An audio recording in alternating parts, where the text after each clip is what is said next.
Box office దగ్గర super star Rajinikanth నటించిన latest movie కూలీ వరల్డ్ వైడ్ గా 3వ రోజున ఎక్సలెంట్ కలెక్షన్లతో మాస్ రచ్చ చేసింది. సినిమా తెలుగు రాష్ట్రాలతో పాటు ఆ మిగిలిన అన్ని చోట్ల ఫెంటాస్టిక్ జోరును చూపించింది. మొత్తం మీద తెలుగు రాష్ట్రాలలో 5 నుండి 6 కోట్లకు పైగా షేర్ అందుకునే ఛాన్సెస్ ఉన్నాయని భావించగా అంతకన్నా మించిన జోరును చూపెడుతూ ఏకంగా 7.18 కోట్ల రేంజ్ లో షేర్ మార్కును సినిమా బాక్సాఫీస్ దగ్గర 3వ రోజున సొంతం చేసుకుంది. ఇక సినిమా బాక్సాఫీస్ దగ్గర వరల్డ్ వైడ్ గా 75.95 కోట్ల రేంజ్ లో గ్రాస్ ను 38.15 కోట్ల రేంజ్ లో షేర్ మార్కును సొంతం చేసుకుని దుమ్ము దులిపేసింది. టోటల్ గా 3 రోజుల్లో తెలుగు రాష్ట్రాలలో సినిమా 31.93 కోట్ల రేంజ్ లో షేర్ ను 46.25 కోట్ల రేంజ్ లో గ్రాస్ మార్కును అందుకుంది. 46 కోట్ల బ్రేక్ ఈవెన్ టార్గెట్ తో బరిలోకి దిగిన ఈ సినిమా ఇప్పటి వరకు సాధించిన కలెక్షన్లతో 14.07 కోట్ల రేంజ్ లో షేర్ మార్కును అందుకోగా వరల్డ్ వైడ్ గా సినిమా 3 రోజుల్లో సాధించిన కలెక్షన్లను గమనిస్తే తమిళనాడులో 75.45 కోట్లు, తెలుగు రాష్ట్రాలలో 46.25 కోట్లు, కర్ణాటకలో 27.65 కోట్లు, కేరళలో 18.65 కోట్లు,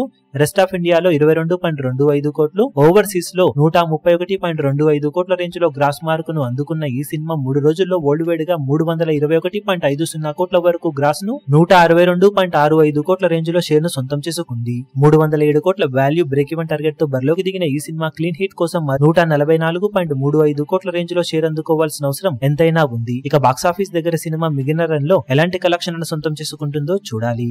ఈ వీడియో మీకు నచ్చినట్లయితే లైక్ చేయండి, షేర్ చేయండి, ఛానల్ ను సబ్స్క్రైబ్ చేయడం మాత్రం మరవకండి. ఏ చిన్న అప్డేట్ ను మిస్ అవ్వకూడదు అనుకుంటే బెల్ ఐకాన్ ను ప్రెస్ చేయండి.